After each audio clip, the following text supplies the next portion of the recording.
Good evening, everyone. I'm Sam Wright. A new report from the American Cancer Society hopes to send a message to those under the age of 50. Researchers showing that an increase in cancer is affecting a younger group.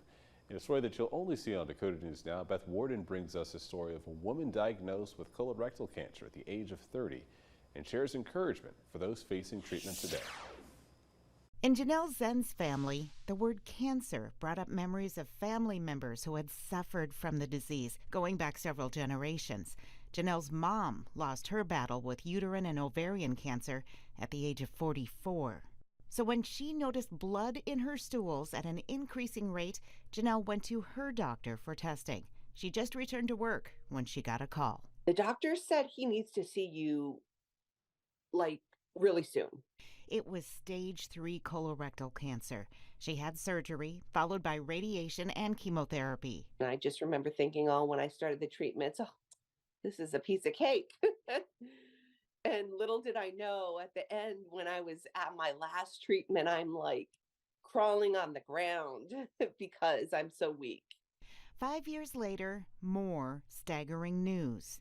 Diagnosed with cancer again, uterine cancer, which was endometrial cancer, and I had to have a hysterectomy in 2003. When she arrived for her chemo treatment, she looked around. Just a bunch of old people there, and I would just think to myself, oh, I don't belong here. It's so weird. The American Cancer Society's report shows that since 1995, the ages of those in chemo waiting rooms are getting younger. Dr. Luis Rojas is very familiar with the report. Incidence rates of cancer getting higher in people younger than 50.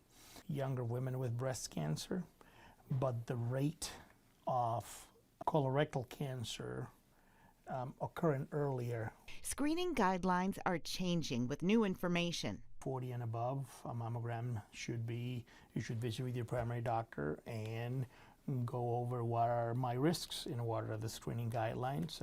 For colorectal cancer, the recommendations that change from before starting screening at 50 years of age, now the recommendations starting at 45.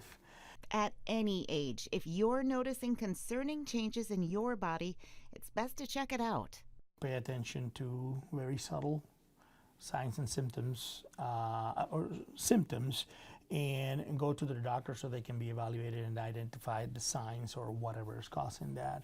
Janelle looked for signs of hope. Growing up in South Dakota, she enjoyed seeing rainbows. She believes the one she saw on her way home from the hospital was a sign from her mom. I'd never seen a rainbow in Connecticut before then. And I said, my mom told me right now, my mom told me. She said it's going to be okay. In Sioux Falls, Beth Warden, Dakota News Now.